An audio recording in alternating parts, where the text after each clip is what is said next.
Olá pessoal, bom dia, boa tarde, boa noite. Bem, para mim é boa noite, mas depende do horário que vocês estão assistindo essa aula. Hoje a gente vai falar sobre transtornos de humor. Como o transtorno de humor costuma ser uma aula um pouco mais longa, a gente também vai dividir essa aula em algumas partes, né? Então, nesse primeiro momento, a gente vai introduzir o tema, depois devemos falar sobre os critérios diagnósticos e, por fim, sobre o tratamento. Dentro do que nós conhecemos como transtornos de humor, vale destacar que nós temos, a grosso modo, como dividido na classificação americana, né, os transtornos mentais, o DSM-5, né, o Manual Diagnóstico Estatístico da Associação Americana de Psiquiatria, que está na sua quinta edição, essa edição mais recente, publicada em 2013, os transtornos de humor são divididos em, a grosso modo, transtornos bipolares e transtornos unipolares, né, sendo o transtorno bipolar aquele quadro que tanto pode, né, compor episódios de euforia com episódios de depressão, e os transtornos depressivos, que são compostos exclusivamente por quadros de depressão.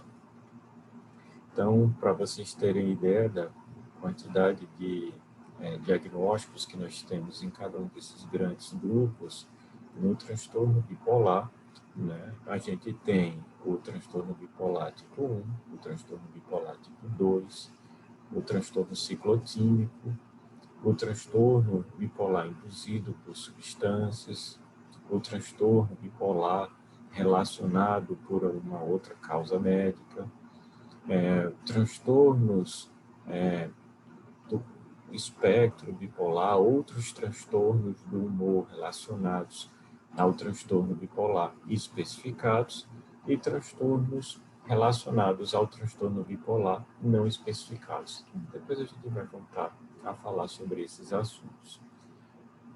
Dentro do quadro depressivo, dos transtornos depressivos que compõem também os transtornos de humor, nós temos no DSM-5 o transtorno depressivo maior, depressão, o transtorno disruptivo da desregulação do humor, o transtorno depressivo persistente, que é a distimia, o transtorno disfórico pré-menstrual, o transtorno depressivo induzido por substâncias ou medicamentos, o transtorno depressivo devido a alguma outra causa médica, e os transtornos depressivos de outra forma especificados, mas que não preenchem critério para o transtorno depressivo maior, nem nenhum dos outros apresentados anteriormente. Então, vejam que nós temos, né, uma pleiade de diagnósticos que compõem os transtornos de humor, divididos em transtorno bipolar e transtorno depressivo, sendo que cada uma dessas grandes categorias, transtorno bipolar e transtorno depressivo, tem subcategorias, as quais a gente vai falar mais para frente. Mas como a gente está falando de transtornos de humor, uma pergunta que não quer calar é: o que significa, afinal, transtorno de humor? Então, o que significa humor, né? Para a gente falar em transtorno. Humor é o estado de ânimo, né, que nós temos, o tônus afetivo, o estado basal emocional que nós possuímos, o nosso estado mais difuso de ânimo, né, de afeto que nós temos, que costuma ser uma coisa mais estável ao longo do tempo, não tão reativa a objetos específicos, uma coisa mais difusa, generalizada. E é isso, o nosso estado de ânimo, né? O humor, né, nele é uma confluência entre a vertente somática e psíquica, podendo o humor ser vivido corporalmente. O que quer dizer com isso? Né? Dalgalarmundo nos alerta para o fato de que transtornos de humor podem apresentar sintomas tanto da ordem psicológica quanto da ordem física, alterações da psicomotricidade, lentificação psicomotora, alterações de apetite, perda de peso, ganho de peso, alterações do padrão de sono, alterações da libido, enfim. São vivências físicas, somáticas, corporais associadas as alterações do humor, né?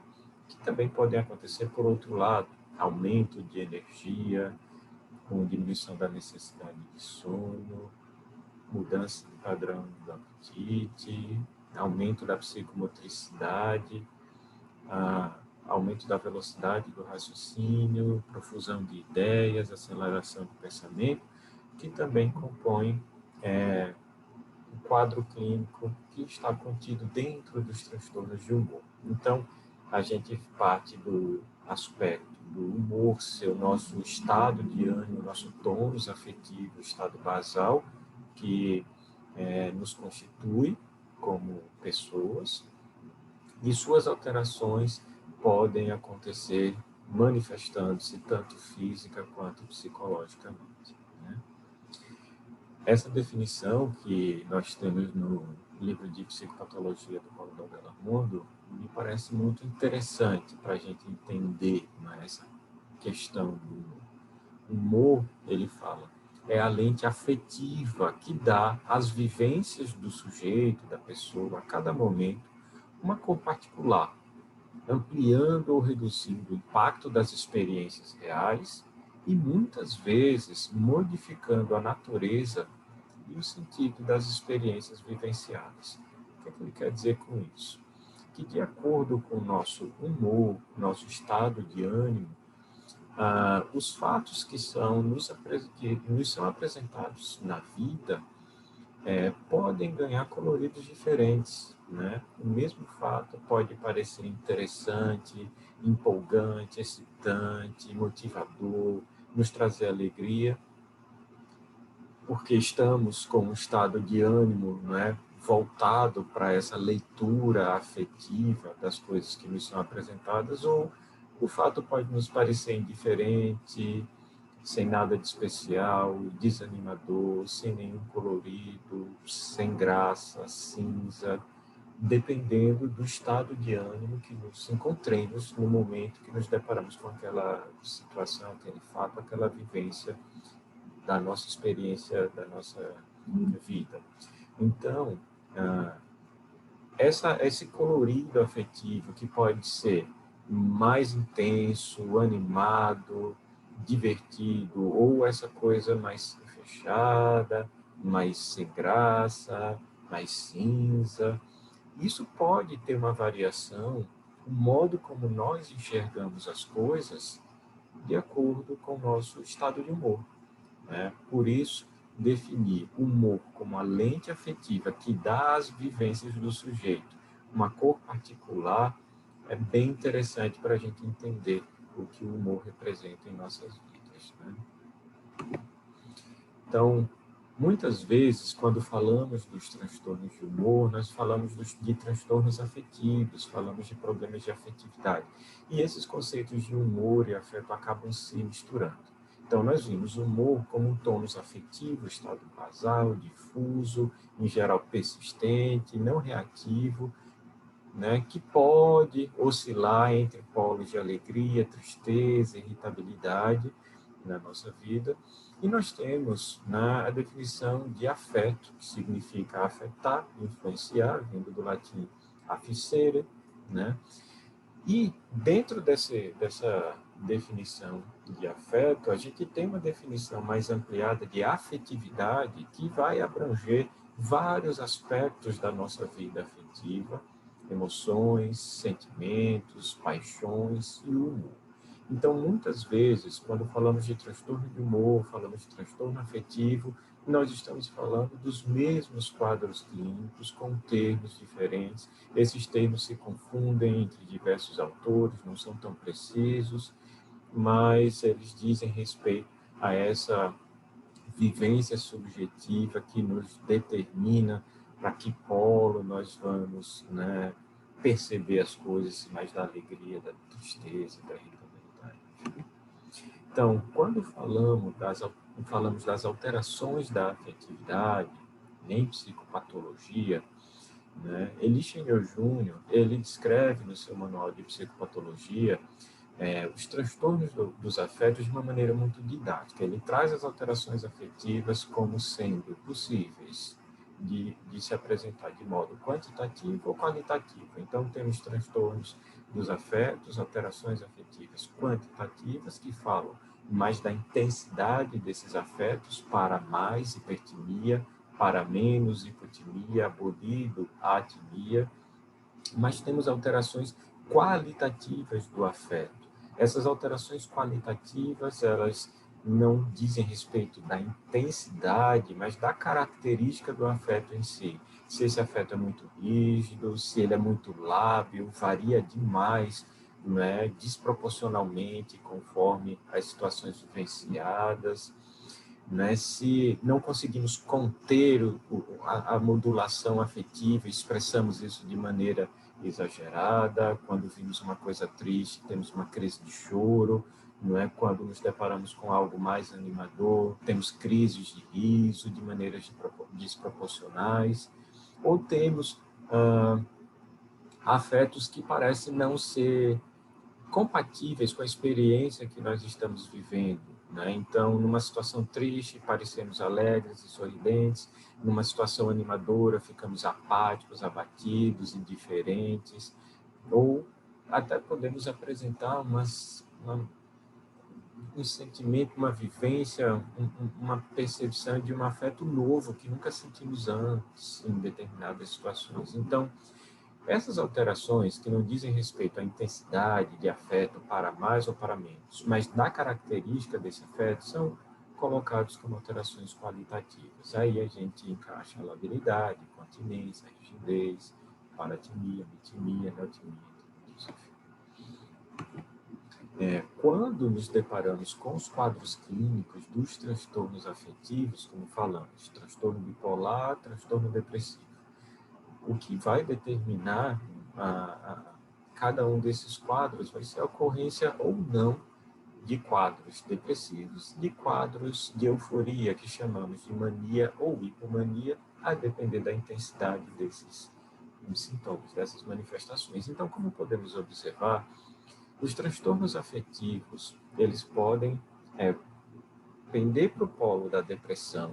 Então, temos tristeza, uma tristeza patológica, com perda de prazer pelas coisas, um cansaço fácil, alterações de padrão de sono, muitas vezes temos insônia, alterações de apetite, que pode ser acompanhada de ganho ou perda de peso, diminuição de libido, além de pensamentos negativos, seja da ordem da menos-valia, da culpa, né, de sentir um peso para as pessoas, da desesperança, achar que o futuro não vai ser melhor do que a situação atual, as questões não devem melhorar, os problemas não vão se resolver, e com isso pode culminar com pensamentos de morte e suicídio. Então, temos um polo que vai para a tristeza, uma tristeza patológica, correspondendo ao quadro depressivo, a depressão, e temos um polo que vai tender para alegria exagerada, euforia ou irritabilidade exagerada, que seria o quadro de mania ou hipomania. O que diferencia a mania da hipomania, grosso modo, é a intensidade desses sintomas e a percepção de prejuízo que esses sintomas podem levar para a vida do indivíduo que experimenta esse quadro. Então, quando os sintomas não são muito intensos, não requerem internação e não parecem prejudicar necessariamente a vida da pessoa de uma maneira intensa, nós temos um quadro de hipomania.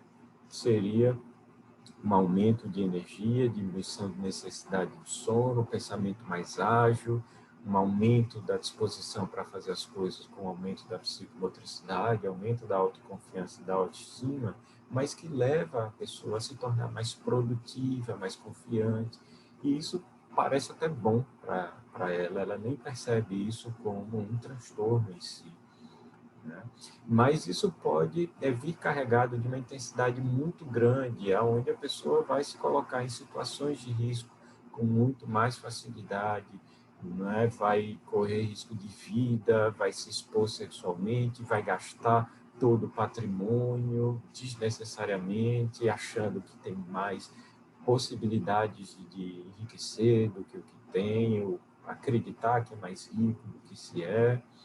Então, a intensidade desse quadro que leva a pessoa a ter um prejuízo na sua vida, requer internação, ou vem acompanhado de sintomas psicóticos, fuga de ideias, de tão acelerado que está o pensamento, compõe o quadro da mania e é o polo oposto, não é, que nós vemos no transtorno bipolar em oposição à depressão. Então, transtornos do humor, transtornos afetivos, nós temos o transtorno bipolar, no qual temos a presença da mania ou da hipomania intercalada com episódios depressivos, e temos quadros depressivos que não são acompanhados por episódios de hipomania e mania, são depressões unipolares, e por isso corresponde a um outro grande grupo de patologias pela descrição do DSM. Agora, esses quadros, apesar da gente trazer para vocês a divisão da classificação americana de 2013, eles existem desde que o mundo é mundo, desde que existe o ser humano, e há muito tempo eles já vêm sendo descritos. Para se ter ideia, na Bíblia, no Antigo Testamento, já se falava em quadros que pareciam, né, trazer essa descrição de transtornos de humor, como, por exemplo, do rei Saul, no Antigo Testamento, que, justificado por ter dado as costas a Deus, né, ele acabou sendo punido, sendo afligido por demônios, e isso acabou provocando problemas na sua vida pessoal, familiar, e culminou com o suicídio desse rei. Então, a gente vê que alterações de humor, pensamentos de morte, comportamentos suicidas sendo descritos na história da humanidade desde muito tempo. Na mitologia também, né, na história da Grécia, nós encontramos essa figura do guerreiro que lutou na guerra de Troia, né, defendendo os gregos, né, que seria Ajax, um grande guerreiro, um dos mais valentes guerreiros da época, que lutou nessa guerra, que no acesso de loucura ele teria degolado animais dos rebanhos gregos, e achando que esses animais, na verdade, eram seus adversários de guerra, né, seus adversários de luta, inimigos, e quando recobrou a consciência, percebeu o erro que cometeu, não suportou, né, ter cometido aquele erro e acabou, né, constrangido, com vergonha, culpado, arrependido, e acabou suicidando-se com a sua lança. Então, também na mitologia, também na história antiga da Grécia, nós temos descrição de quadros de humor. Falando em Grécia Antiga, desde antes de Cristo, né, Hipócrates já descrevia as doenças mentais. Mas ele tinha uma característica que ele descrevia essas doenças de um ponto de vista materialista, se opondo à questão espiritual que muitas vezes poderia perdurar naquela época. E para Hipócrates, o que acontecia era que o cérebro ele seria o centro das funções mentais, dos comportamentos. E quando intoxicado, a pessoa poderia apresentar alterações mentais, comportamentais, afetivas. Essa intoxicação, quando sendo pela bile negra, provocaria, então, os quadros de depressão, os quadros de melancolia.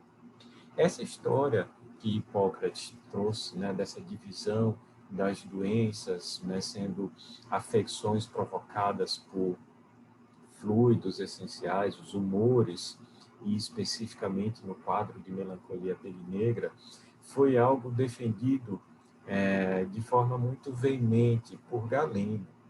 E essa teoria, trazida por Hipócrates, defendida por Galeno, difundida ao redor do mundo, ela vigorou durante muitos séculos, né? Cerca de 1000 anos. Essa foi a ideia fundamental que descreveria os quadros melancólicos, né? Ele trazia a melancolia como sendo influenciado pela bile negra e, por conta disso, o seu nome, melancolia, né? E, a partir daí, determinaria um comportamento, uma personalidade também mais pessimista, introspectiva. Para Galeno, ele descrevia a melancolia, que seria essa afecção pela bile negra, como uma aversão à comida, uma falta de ânimo, insônia, irritabilidade, inquietação.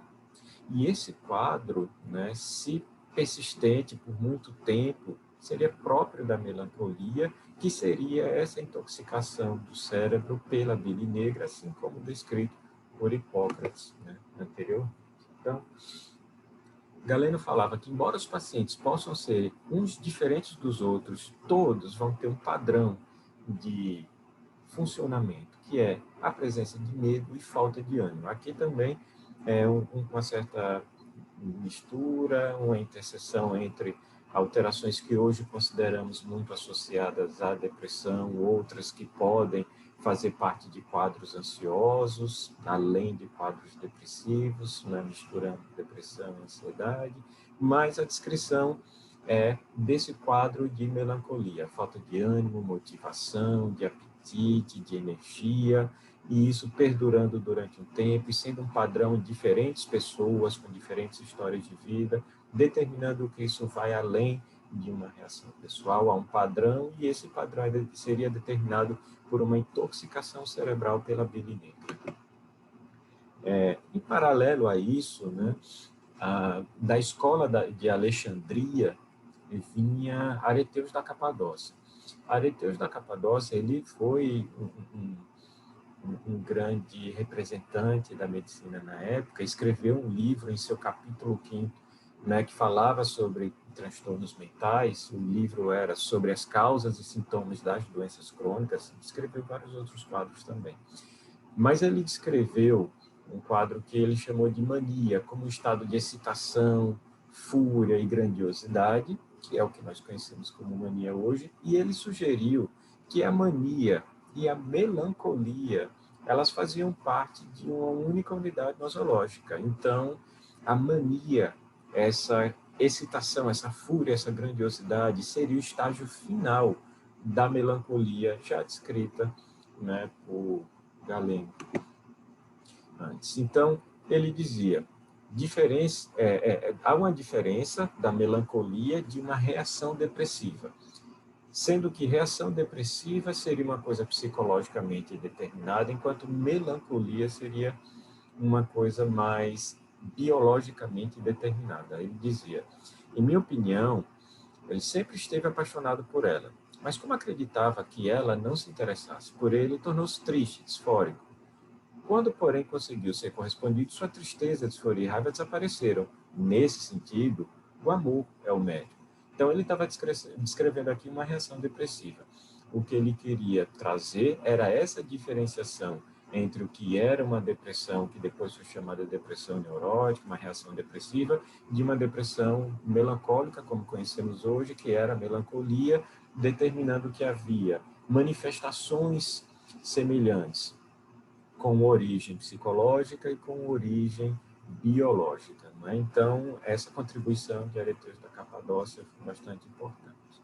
Mas, como a gente falou, essa história dos humores, essa história da bile negra, né, da intoxicação do cérebro, dessa determinação biológica, ela vigorou durante muitos séculos. Quando chegou na Idade Média, em que a igreja e a religião, eles ascenderam socialmente e dominaram as castas superiores e tinham muito poder nas sociedades, começou também, nessa época, a haver uma maior inclinação de se descrever alterações comportamentais como sendo de ordem religiosa.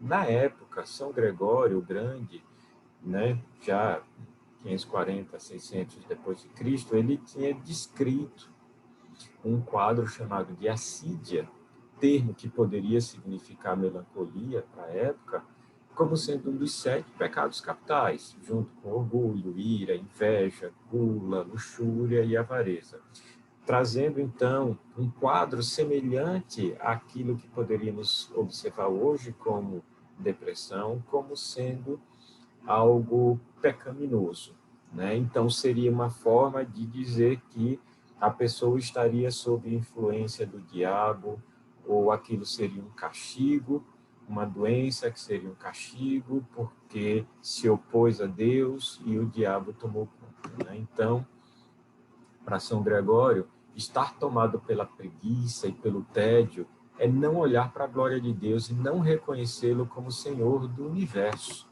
Nesse sentido, então, você estaria pecando. Então, a ideia da Idade Média que prevalecia era que doença mental, pecado, heresia eram coisas muito próximas e deveriam ser tratadas da mesma forma. Na Idade Média, os poucos conhecimentos psiquiátricos que se tinha e o domínio do clero, né, na sociedade fazia com que pouca distinção acontecesse entre essas situações. Então, as doenças mentais deveriam ser punidas. No Manual dos Inquisidores, né, escrito por Nicolau Eymerich, né, em 1376, havia essa descrição, né? O que fazer quando o acusado for mesmo louco? Ficará preso enquanto não recobrar a razão. Não se pode deixá-lo impune. Então, para a loucura, deveria-se haver punição, já que se aproximava muito dessa questão do pecado.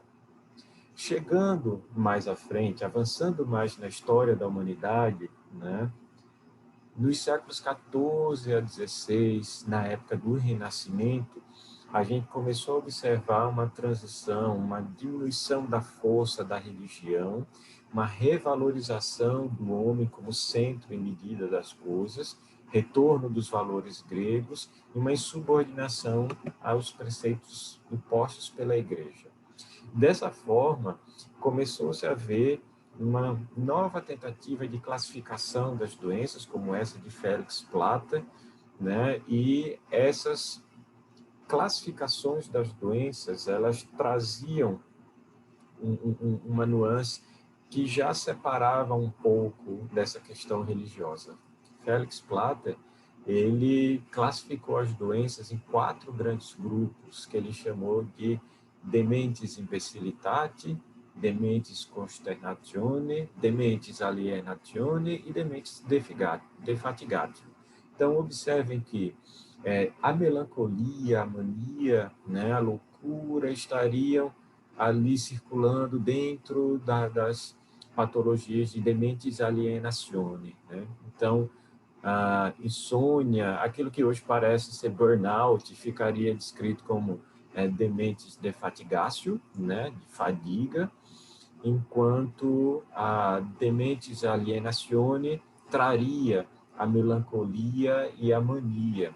Veja que aqui não há uma grande separação entre esses quadros afetivos e transtornos do pensamento, do juízo, a loucura, a psicose, propriamente, né? Nessa época, a humanidade ainda não fazia essa distinção. De qualquer forma, Félix Plater, ele trazia já essa diferenciação das patologias podendo ter uma causa orgânica, desvencilhando um pouco dessa questão religiosa, mas ele ainda estava contaminado um pouco com essas ideias e dizia assim: a gente pode considerar que as doenças têm uma etiologia orgânica e espiritual. A etiologia espiritual demoníaca deve ser considerada quando o indivíduo apresenta visões de espíritos, um mutismo prolongado, não se alimenta, tem posturas corporais bizarras e quando ele ouve o demônio. É interessante que essas características são de quadros psicóticos, alucinatórios, catatônicos, estupor, né? Então, ainda colocando quadros psicóticos e quadros afetivos com influência espiritual demoníaca, mas que haveria a possibilidade de ter uma etiologia orgânica. Então, o Renascimento foi trazendo descrições de quadros clínicos, foi dando nomes a determinadas apresentações clínicas que se observava na época. Foi um período de bastante observação. E um trabalho muito importante do século XVII, né, foi essa publicação de Robert Burton, que é The Anatomy of Melancholy, né, no qual ele descreve a melancolia e as causas da melancolia. Ele traz como causas da melancolia problemas hereditários, idade avançada, afecção de outras partes do corpo, influências de problemas com Deus ou diabo, mágicos e bruxas, né, trazendo essa interseção entre a religiosidade e a parte biológica, a organicidade. Ele descrevia, né, como a causa pode ser orgânica ou espiritual, o tratamento deve ser de responsabilidade do médico e do clero. Então, aqui havia um tratamento multiprofissional entre equipe médica, médico e religião. E ele trazia esse termo temperamento melancólico, que seria, para algumas pessoas, uma base de sabedoria, de sensualidade poética, de profunda inclinação religiosa e filosófica, que seria um estado de a pessoa ser um pouco mais reservada, silenciosa, isolada, e isso trazer uma maior reflexão sobre a vida, mas a pessoa seria mais propensa a doenças, né? E seria um quadro estável ao longo da vida, esse temperamento. Então, veja que aqui ele falou da melancolia, do temperamento melancólico, né? E serviu para descrever o que nós temos como melancolia, depressão hoje em dia, né? O trabalho dele foi muito importante. Também tem descrições que aproximavam muito ao que hoje nós descrevemos como transtorno de pânico, ataques de pânico, mas ele trazia também tudo dentro desse conjunto, né? Depressão, ansiedade, dentro desse aspecto melancolia. Avançando na história da humanidade, nos séculos 17 e 18, tendo o iluminismo surgido e, né, suplantado mais a ideia da Idade Média e do Renascimento, colocando, né, o racionalismo em evidência, trazendo a reflexão, né, a gente tem também o avançar das descrições dos quadros mentais. E uma das principais contribuições foi do psiquiatra escocês William Cullen, que estudou e trabalhou em Edimburgo, na Universidade de Edimburgo, né, que ele descrevia claramente a melancolia como uma alteração da função nervosa.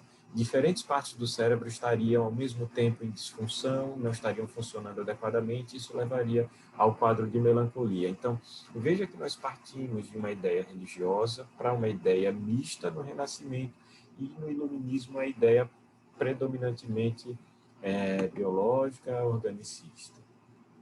Isso não era tão claro para todos, né? E a gente lembra disso quando observa que a primeira disciplina de medicina psíquica, né? A primeira cadeira de psiquiatria numa universidade, numa faculdade de medicina, ela surgiu na Alemanha, né? Então, a psiquiatria alemã, ela foi precursora de muita coisa que nós conhecemos hoje e trouxe muitas informações que hoje nós ainda compartilhamos as ideias, mas vale lembrar dessa participação. Claro que aqui a gente está observando, por exemplo, a Universidade de Leipzig, né, que foi essa primeira universidade a ter uma disciplina de psiquiatria na Faculdade de Medicina, e o professor era Johann Heyroth, mas Heyroth, ele não tinha uma visão tão clara assim como aquela que a gente descreveu de William Cullen, né, sobre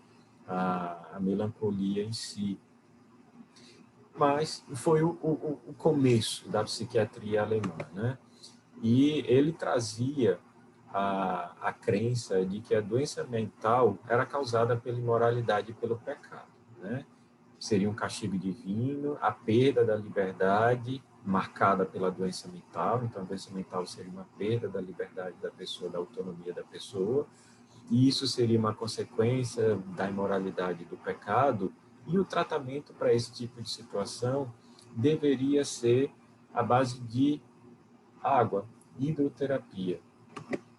Ele trazia a ideia de que a água quente ajudava a acalmar os mais agitados e a água gelada animava as pessoas mais apáticas. Aqui nós temos a foto de um hospital psiquiátrico na Alemanha, na foto de baixo. A foto de cima, na verdade, é uma representação de um hospital psiquiátrico francês, mas que também traz a hidroterapia como uma possibilidade de tratamento para os doentes mentais, e a lógica era essa: água gelada para animar a pessoa a acordar para a vida e água quente para ela relaxar, porque ela estava agitada demais. Bem, a psiquiatria alemã trouxe a primeira disciplina de psiquiatria para a faculdade de medicina, ainda com umas ideias contaminadas pela religiosidade, diferente das ideias de William Cullen que vieram sendo pregadas na Inglaterra, na Escócia, no Reino Unido. E a gente tem, por outro lado, também no século XIX, a psiquiatria francesa, que era bastante proeminente, onde figuras importantes, como nós podemos ver ilustrados aqui, Pinel e Esquirol, além de outros psiquiatras como Belanger, Fauré, Morel, entre outros, né, que tiveram participação importante na mudança de vários paradigmas dentro da psiquiatria.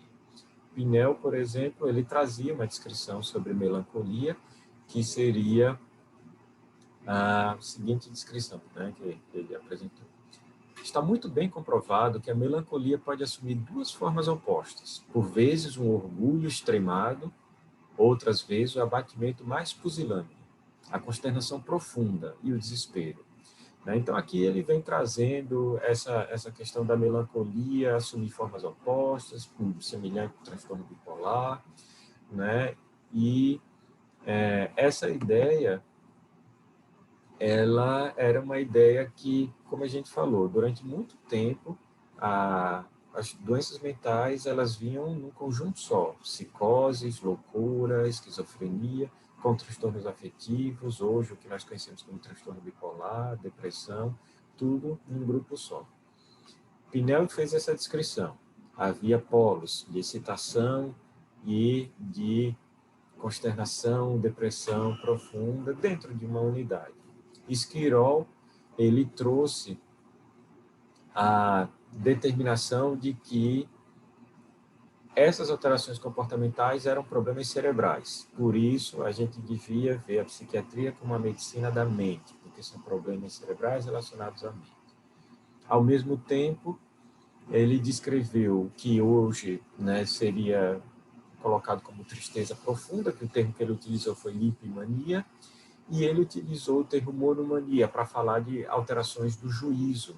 Aqui a gente já observa uma coisa diferente, né? Um movimento no qual você vai separando transtorno de humor de transtorno do pensamento, que é o precursor do que Krepin vai diferenciar depois de demência precoce, esquizofrenia, né, e a psicose maníaco-depressiva, o transtorno bipolar de hoje em dia. Então, a psiquiatria francesa já trazia essa colaboração, Esquirol trazia essa colaboração.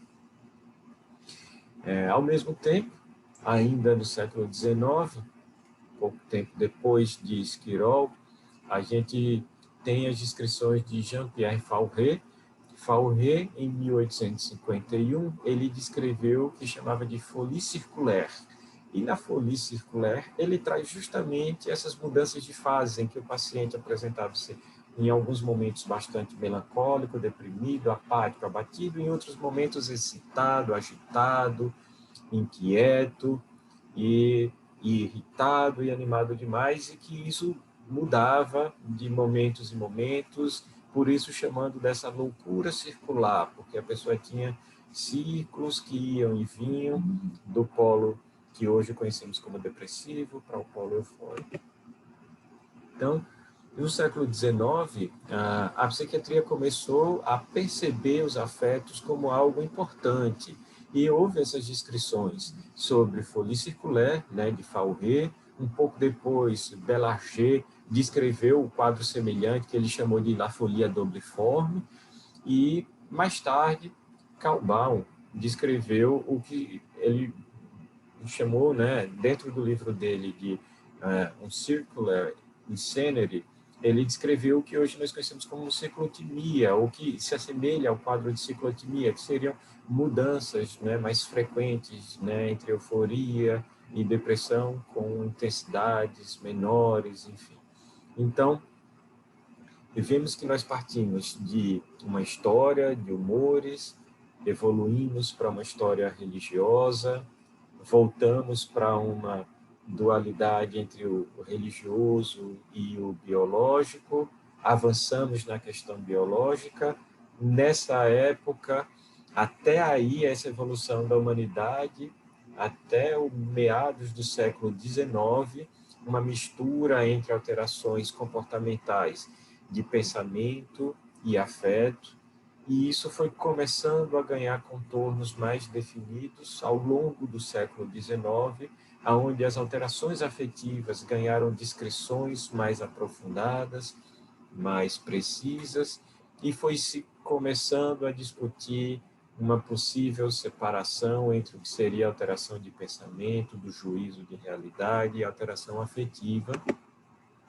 E foi mais ou menos nessa época, meados do século XIX, que foi surgindo ou tomando forma a psiquiatria brasileira, né, com a inauguração do do Hospício Pedro II, que hoje faz parte do campus da UFRJ, e que foi o primeiro hospital psiquiátrico abaixo da linha do Equador, né, o primeiro do Brasil, segundo da América Latina. Então, a história da psiquiatria brasileira também é uma história recente, dentro dessa história da psiquiatria na humanidade como um todo. Nessa época, né, veja que Dom Pedro II, ele, né, foi tomar posse mais em 1841, em 1842, motivado pelo provedor da Santa Casa de Misericórdia do Rio de Janeiro, ele assinou um contrato para a construção do Hospício Pedro II, que ficou pronto 10 anos depois, em 1852. Antes disso, enquanto não havia o Hospício Pedro II, e que, diga-se de passagem, a região onde ele foi construído, à época, só era acessível por barco, uma coisa bastante, né, de isolamento, de exclusão social desses quadros de alterações comportamentais que, na época, ficavam internados nos porões das Santa Casas. Eles eram... as internações aconteciam principalmente de pacientes mais agitados, agressivos e violentos. As Santa Casas, quem tomavam conta, foi com o surgimento desse Hospício Pedro II que esses pacientes que ficavam nos porões das Santa Casas foram passados para esse hospício, isso no Rio de Janeiro.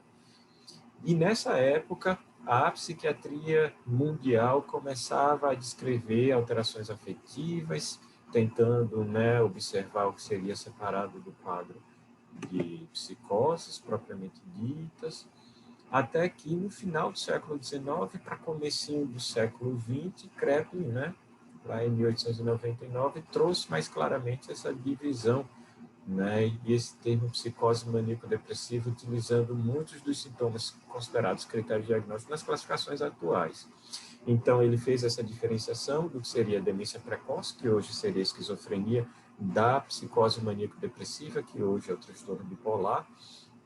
Isso, né, quase no início do século XX, no início do século XX, essa ideia foi mais difundida. Então, veja que, antes dele chegar com essa divisão, já havia um esboço feito lá por Esquirol, mas Kraepelin, né, traz isso de uma maneira mais sistematizada, ele descreve de uma maneira mais pormenorizada, e ele também traz a descrição de estados mistos, que tinha sido já discutido anteriormente por outros psiquiatras, mas ele foi o que teve maior proeminência nessa descrição, e ele traz os estados mistos como sendo a mistura de sintomas, né, depressivos com sintomas eufóricos, né? Ele traz a mania depressiva ansiosa, a depressão agitada, uma mania com pobreza de pensamentos, um estupor maníaco, depressão com fuga de ideias, ou até uma mania inibida, que é uma depressão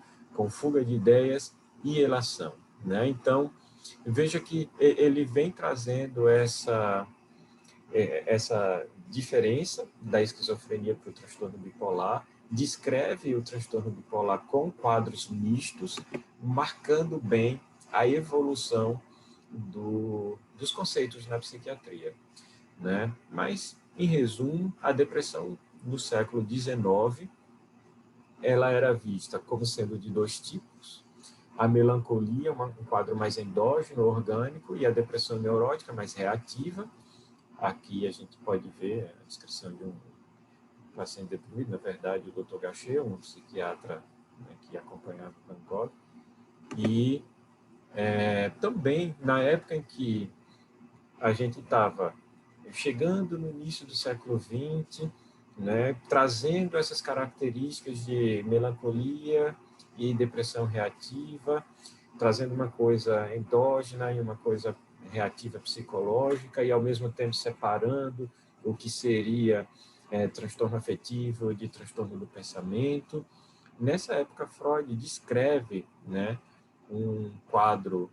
Ele traz sua obra Luto e Melancolia, na verdade, a descrição de quadros que podem ser caracterizados como quadros depressivos atualmente. Ele faz uma diferenciação entre o que seria o luto e a melancolia, e ele traz, né, essa definição de que o luto seria quando o princípio de realidade vence o nosso ego. O que é que ele queria dizer com isso? Né? Que o luto acontecia quando a gente tinha uma perda. E essa perda era contra a nossa vontade, era contra o nosso desejo, era contra aquilo que a gente queria e a gente esperava, mas era como a realidade se apresentava e a gente não tinha controle sobre isso.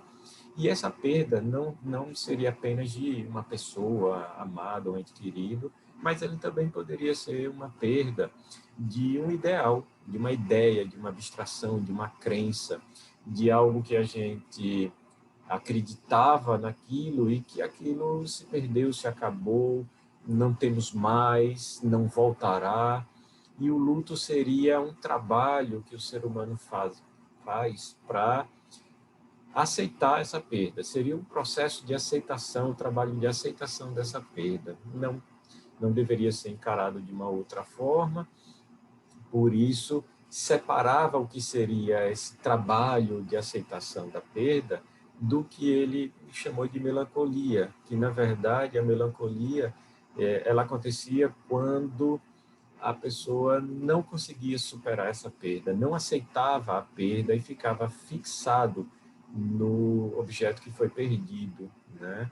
Nesse objeto do desejo que se perdeu. Então, a melancolia seria um estado patológico porque a pessoa não conseguiria se livrar dessa luta interna contra essa perda e não conseguiria aceitar essa perda, e isso repercutiria em toda a vida do indivíduo, com apatia, com desânimo, enfim. Então, vemos que partimos de uma caracterização entre transtorno bipolar, transtorno depressivo, algumas vezes conceitos se misturando, alguns psiquiatras acreditando serem polos de uma mesma patologia, outros, né, se ocupando em descrever os quadros, né, foi um período de muita descrição. Na primeira metade do século XX, temos, por exemplo, um proeminente psiquiatra, o Aubrey Lewis, né, que nessa primeira metade, em 1934, ele publicou um trabalho interessante que ele descrevia os quadros depressivos, né? Então, ele acompanhou 61 pacientes, que eram pacientes graves, né? Internados no Hospital Maudsley, em Londres, e ele descrevia os quadros que ele chamava de estados depressivos, que seriam os quadros de melancolia à época, né? E ele traz nessa descrição dele que a melancolia seria esse afeto desagradável, não transitório, o estado depressivo desagradável, não transitório, que parece primário, sem evidência de um transtorno esquizofrênico. Mais uma vez aqui, ressaltando a separação, a ideia de separação do transtorno de humor, do transtorno afetivo, do transtorno de pensamento, que seria a esquizofrenia, o transtorno questão do juízo de realidade. Essa ideia, né, ela foi ganhando outros contornos, né? Em meados do século XX, a escola alemã, lá de Wernicke, Kleist, muito defendida e difundida por Karl Leonhard, né, que era pupilo de Kleist, trazia algo além, né? Então, ele descreveu quadros que chamou de psicoses endógenas, e ele descreveu quadros fazendo várias classificações e separando o que seria o quadro depressivo bipolar, do quadro depressivo unipolar, a doença unipolar, da doença bipolar. Então, no começo, transtorno mental era tudo visto numa classificação só, evoluiu para um momento em que a gente tinha uma separação, ou começou a ter o esboço de separação entre esquizofrenia e transtorno bipolar, evoluiu nessa descrição do transtorno afetivo, separando o que seria unipolar do que seria bipolar, e a gente assim conseguiu inclusive identificar depressão que pode ser unipolar e depressão que pode ser bipolar. Então, foi preciso um esforço de séculos para que a gente partisse da ideia de transtorno mental, a separação de esquizofrenia para psicose maníaco-depressiva, e partisse para a separação da depressão unipolar da depressão bipolar, e assim a gente fosse ganhando contornos mais próximos do que nós temos hoje em dia. Vale ressaltar também que só foi em meados do século passado, por volta de 1958, que foi publicado o trabalho por Roland Kuhn, né, que identificou o efeito antidepressivo da imipramina. Durante um certo tempo, ele não deu muito valor à imipramina, não botou muita fé que essa medicação pudesse ajudar, mas observou os relatos de enfermagem, pediram para ele, né, ter mais atenção com isso, e foi então que se identificou que havia uma resposta aos quadros depressivos, endógenos, melancólicos, com o uso da imipramina. Então, veja que interessante. Durante um tempo, havia essa separação do que seria uma depressão endógena e uma depressão reativa, não tinha remédio, mas já existia desde o começo do século XX a eletroconvulsoterapia e se tratava a depressão endógena, quadros graves, melancólicos com eletroconvulsoterapia, ECT, e depressões reativas tratadas com psicoterapia. No trabalho de Roland Kuhn, ele traz muitas formas de depressão possuídos não são tratados adequadamente, né? Até hoje, até agora. Não eram tratados adequadamente até agora. E não havia muito o que se fazer para esses pacientes, a não ser esperar que o quadro se resolvesse por conta própria. Então, veja que triste, que dramático ele traz aqui. Apesar de haver a eletroconvulsoterapia e a psicoterapia para os quadros de depressão reativa, os quadros de depressão melancólica mais graves, que poderiam se valer da eletroconvulsoterapia, não é todo mundo que tinha acesso, era um tratamento difícil, e você não tinha remédio até então.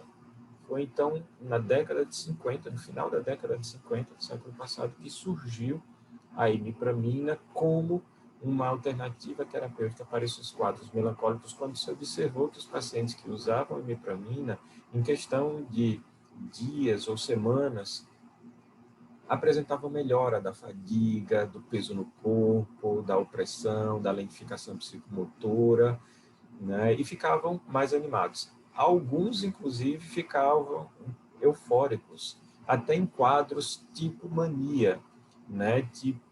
Então, veja que ele já observava que alguns pacientes melhoravam da depressão e ficavam bem, e outros pacientes tinham virada maníaca com esse tricíclico, né, com a imipramina.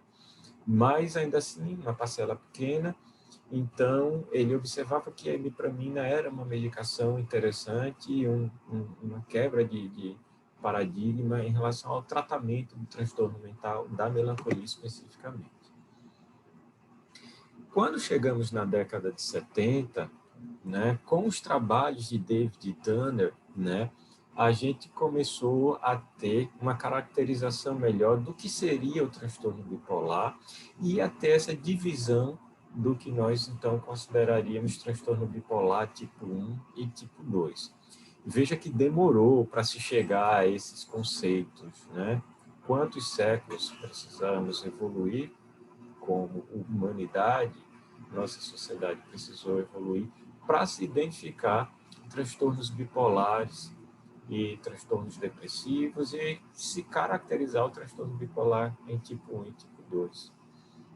David Danner fez uma avaliação de 163 pacientes, né, que levaram à conclusão dele, né, que depressões recorrentes intercaladas com hipomania deveriam ser chamadas de tipo bipolar tipo 2, porque teria um curso diferente daqueles quadros de depressão que cursavam com mania, que chamava de bipolar tipo 1. E também eram diferentes de pacientes unipolares. Então, veja que até a década de 50 não tinha tratamento para transtornos, né, depressivos. Quando surgiu o tratamento imipramina, um antidepressivo tricíclico, se observou que muitos pacientes melhoravam da melancolia, outros pacientes, uma pequena parcela, faziam uma virada maníaca. Quase 20 anos depois, o outro psiquiatra, né, já trabalhando aqui em Nova York, David Danner, trabalhando com o grupo do Goodwin, né, eles conseguiram observar que os pacientes com um quadro bipolar não eram todos iguais, não eram todos semelhantes. Alguns evoluíam com mania, outros não faziam episódios maníacos, faziam no máximo episódios hipomaníacos, né? E tinha aqueles pacientes que eram deprimidos, que nunca faziam mania ou hipomania, então ele viu que havia uma diferença. Se já havia sido diferenciado lá pela psiquiatria alemã, alguns anos atrás, que foi uma ideia difundida também em meados do século XX, né, reforçado na década de 70, lá pela psiquiatria de Kleist, né, e reforçada com Carl Leonard, em que trouxe uma diferença do que seria transtorno bipolar de transtorno unipolar, depressão unipolar, depressão bipolar.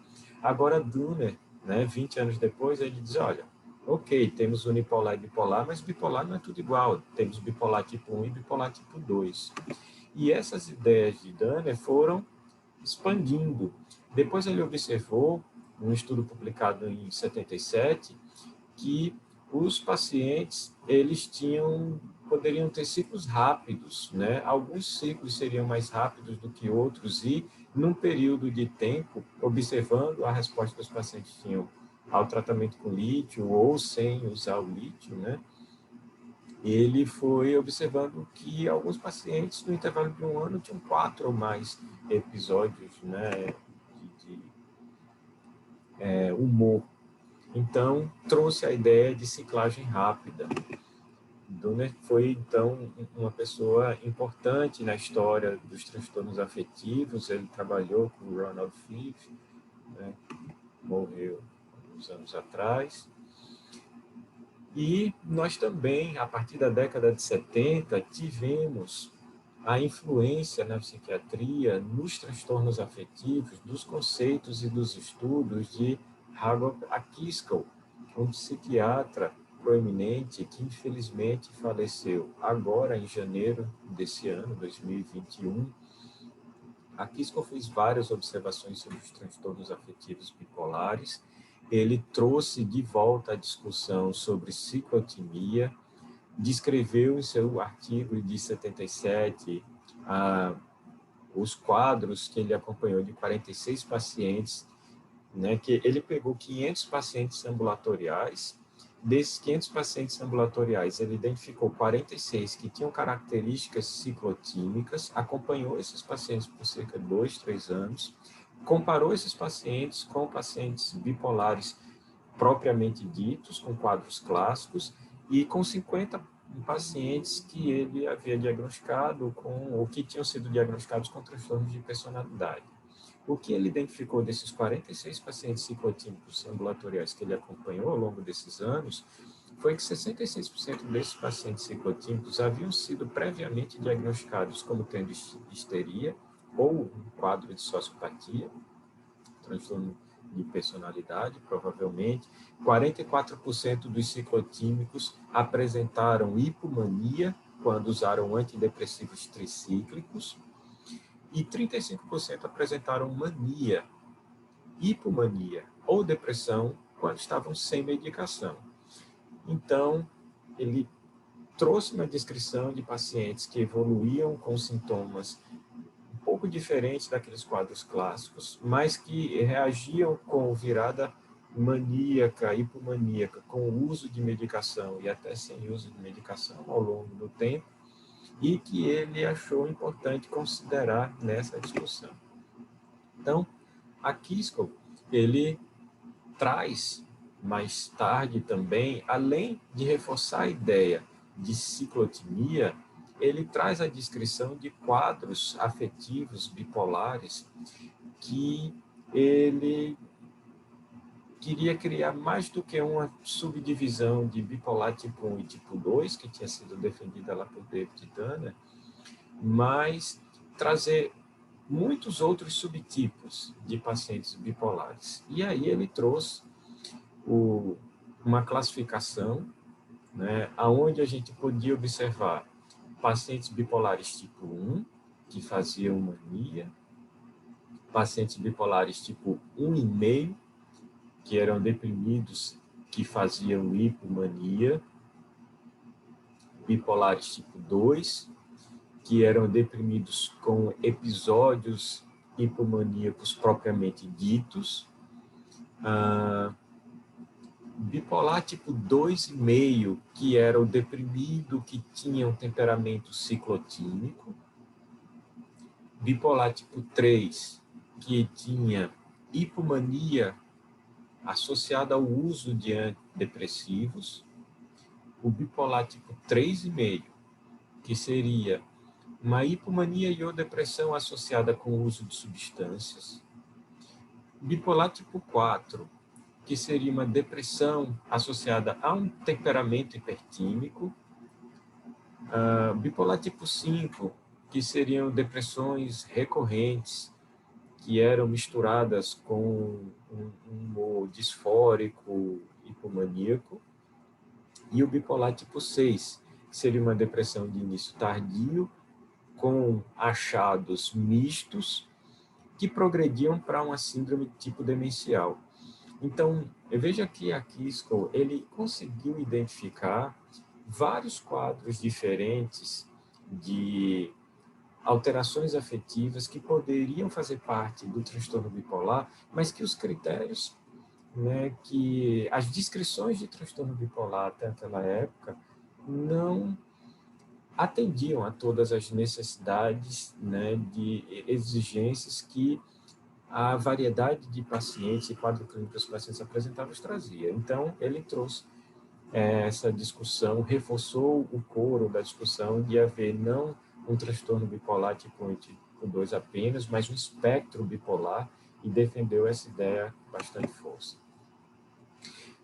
Essa ideia de espectro bipolar, defendida por Kiskov, também por alguns outros psiquiatras, está apresentada, por exemplo, no livro que é nossa referência para estudar a psicofarmacologia, que é do Stahl, o autor, né, que traz a descrição de vários neurocircuitos que podem estar relacionados aos transtornos mentais, aos possíveis mecanismos de ação dos medicamentos, e ele também apresenta a ideia desses psiquiatras que defendem o espectro bipolar, só que ele traz uma nomenclatura um pouco diferente desse espectro, né, daquela apresentada anteriormente aqui.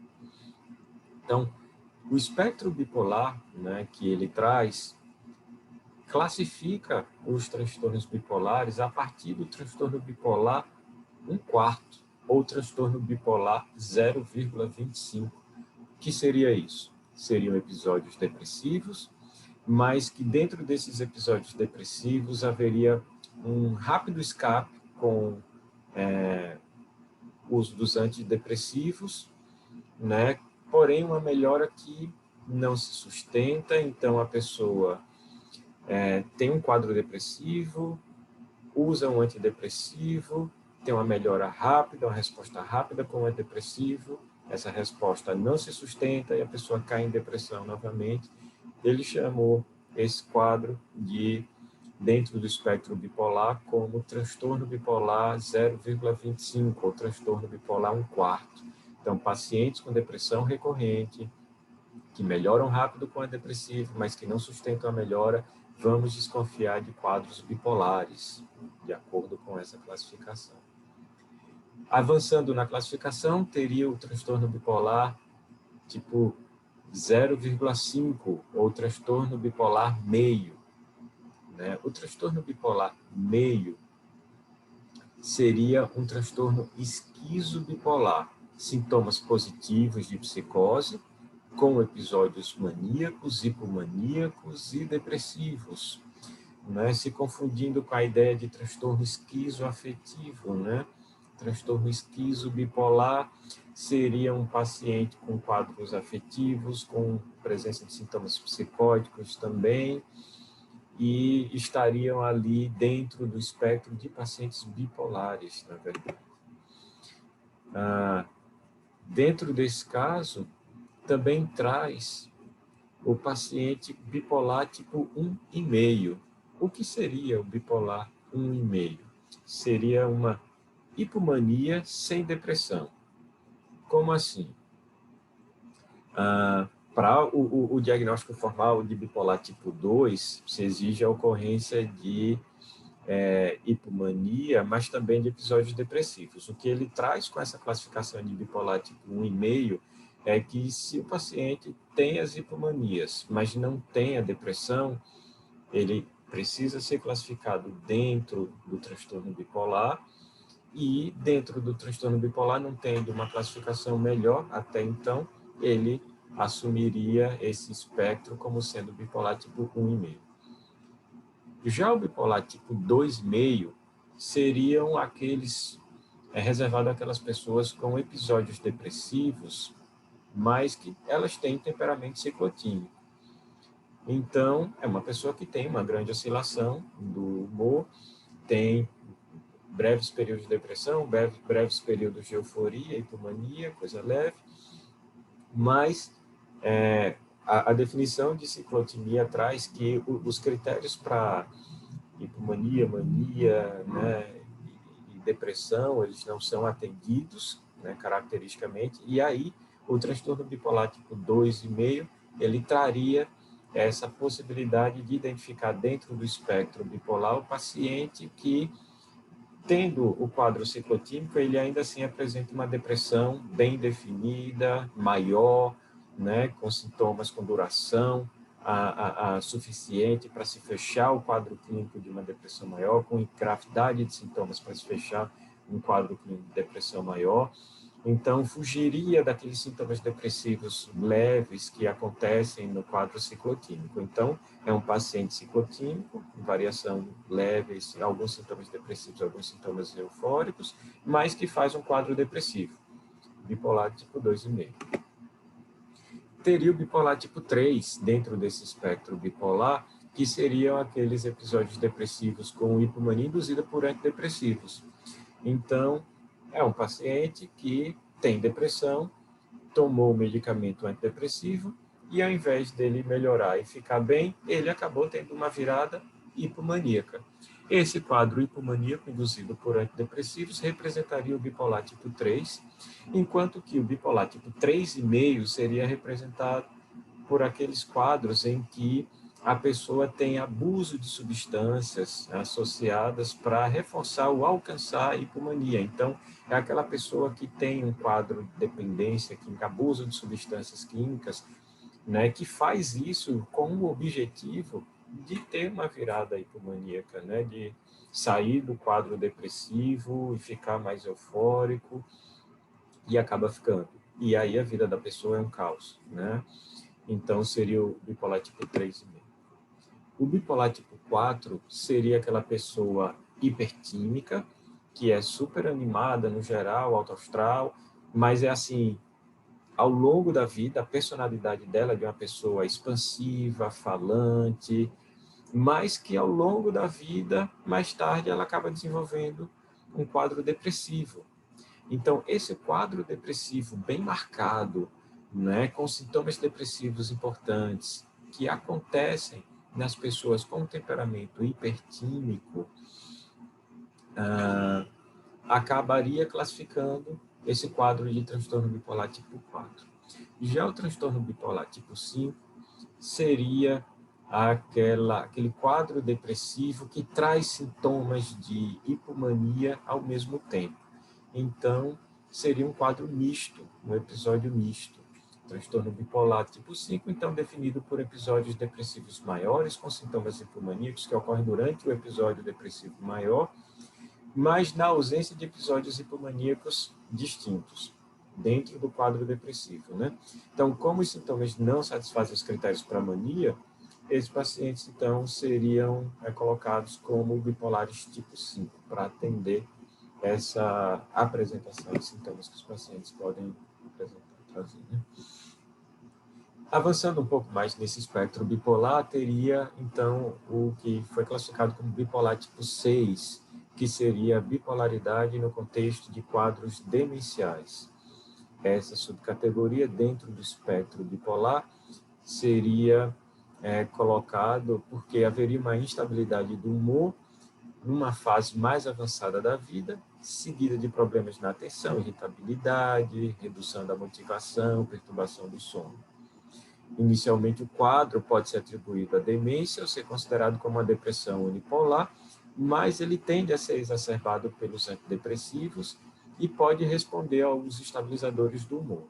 Então, veja que a ideia aqui do Stahl de trazer o espectro do transtorno bipolar é principalmente porque, como ele traz um livro sobre psicofarmacologia, ele quer chamar a atenção para a ideia de que quadros afetivos podem precisar serem tratados com medicamentos antidepressivos ou estabilizadores do humor, dependendo das fases, e que muitas vezes as classificações atuais elas não atendem às necessidades clínicas de tratamento e para não passar despercebido as possibilidades terapêuticas que o paciente pode se valer e se beneficiar, ele, né, trouxe a apresentação desse espectro bipolar que foi tão defendido lá pelo Akisco e outros autores.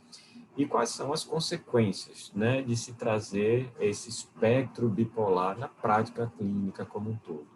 É justamente que, com isso, se quebra o paradigma de se pensar em transtorno bipolar como um transtorno pouco frequente em comparação com os transtornos depressivos, que dentro do transtorno de humor, né, dos transtornos de humor, a ideia seria de que boa parte dos pacientes tem transtorno depressivo maior e uma pequena parte teria transtorno bipolar.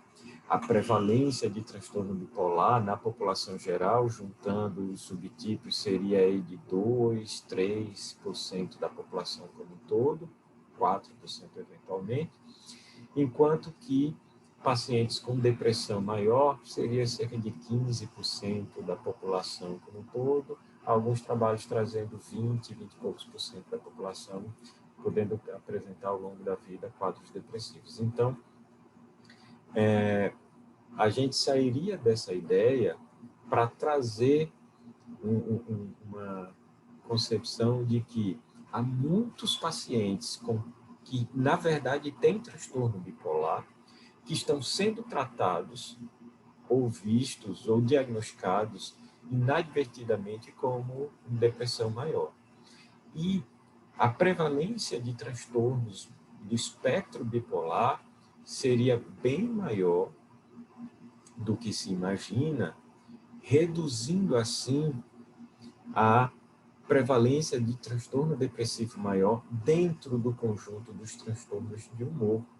Dessa forma, quando a gente pensa em pacientes com depressão, que estamos tratando para a depressão, levar em consideração o modo como ele evolui ao longo do tempo e como ele reage aos medicamentos pode nos trazer uma luz, levantar uma ideia de que esse paciente deprimido maior, que não está respondendo tão bem assim ao tratamento antidepressivo, pode, na verdade, ser do espectro bipolar e responder mais adequadamente se forem introduzidos medicamentos no seu esquema, estabilizadores do humor ou antipsicóticos, por exemplo.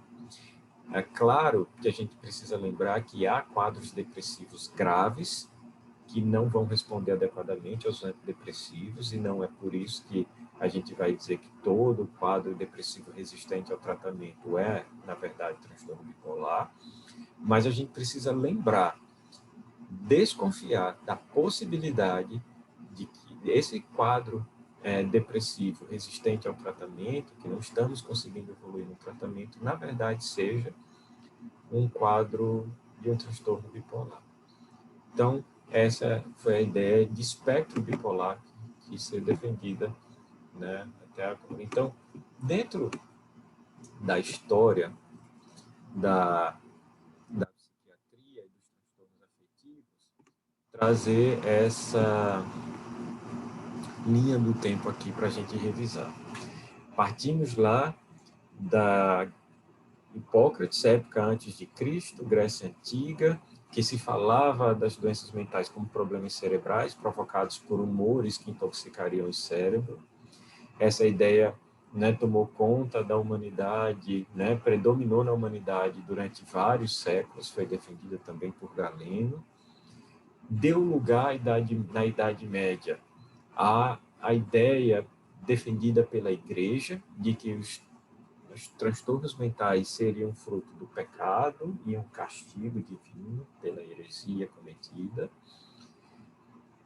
Isso evolui mais um pouco no século XV e XVI, com a ideia de que as doenças mentais, elas podem sim ser espirituais, mas também podem ser orgânicas, como foi defendido lá no Renascimento, no início do Iluminismo, mas que o Iluminismo foi trazendo um racionalismo maior, séculos 17 e 18, até a gente chegar à psiquiatria alemã e francesa do século 19, começando a descrever melhor os quadros psiquiátricos e a trazer a ideia de problemas cerebrais como a causa do transtorno mental, se desvinculando da história religiosa, evoluindo nessas descrições ao longo do século XIX, onde os transtornos mentais eles vinham todos num pacote só.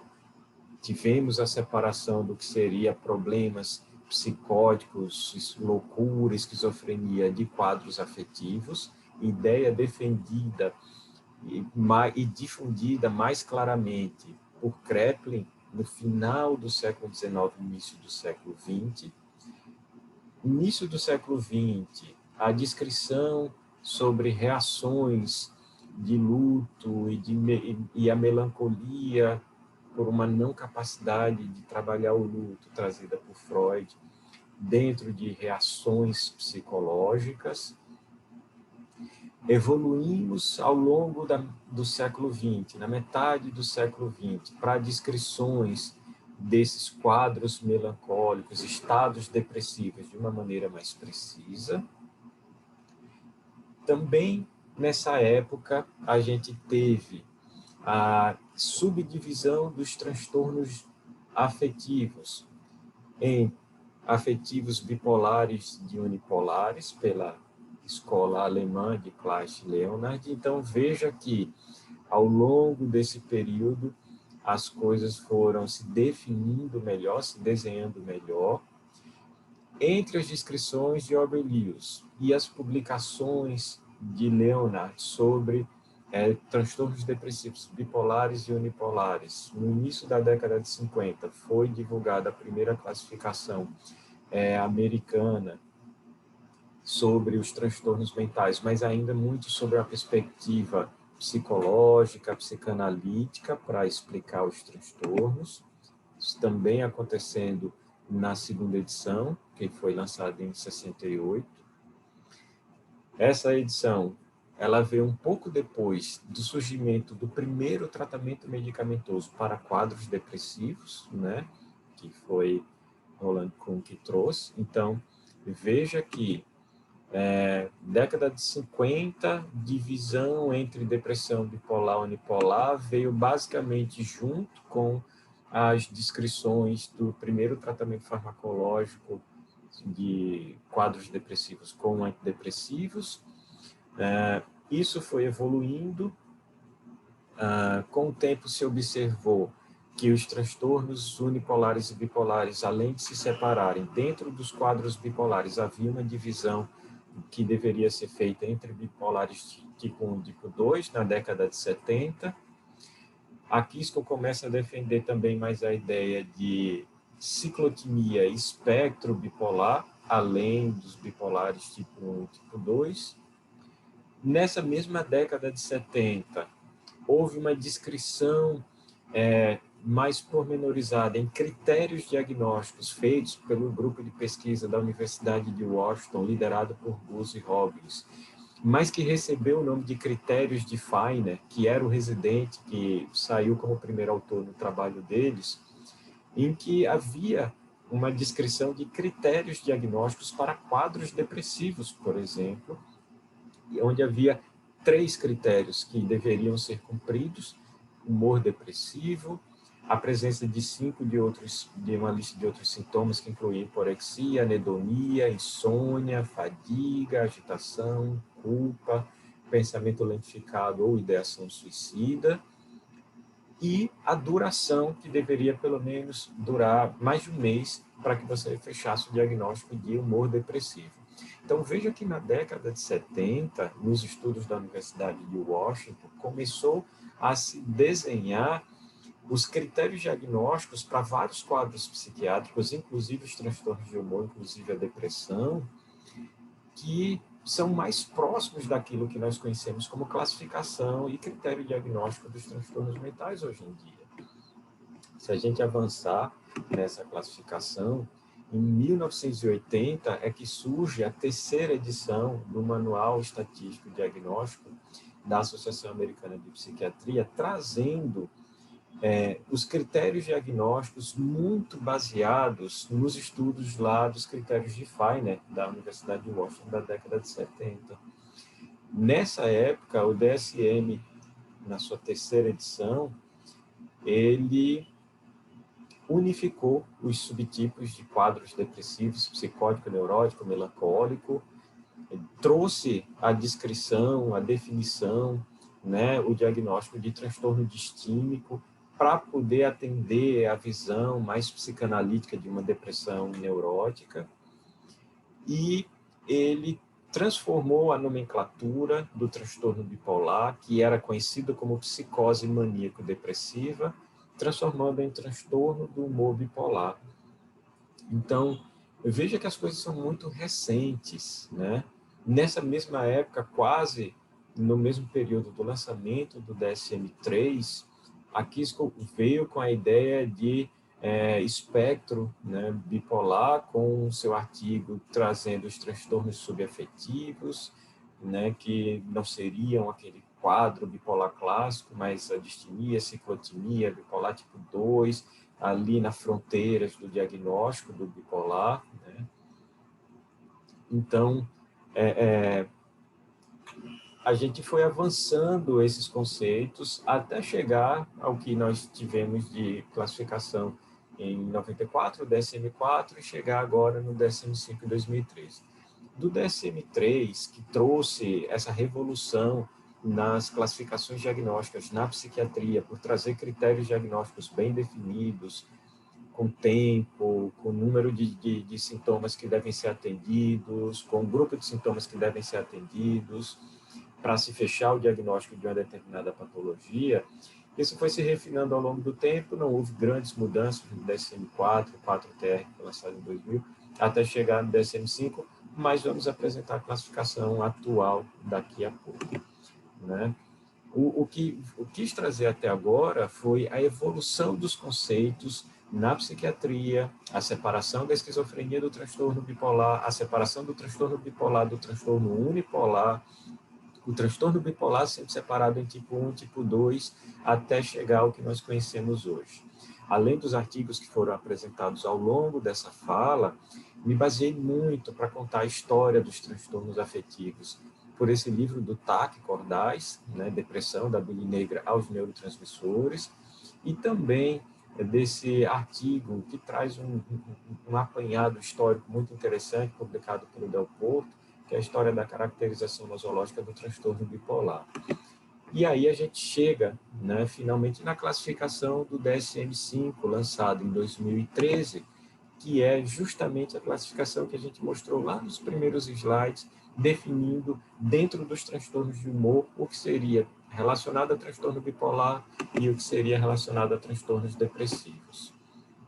Nesse momento, a gente vai fazer uma pausa nessa primeira parte para poder, então, começarmos a falar sobre os diagnósticos definidos como são conhecidos hoje em dia pela classificação, através da classificação do Manual Diagnóstico Estatístico da Associação Americana de Psiquiatria. Então, em breve, voltamos para falar sobre esse assunto. Um abraço, até daqui a pouco.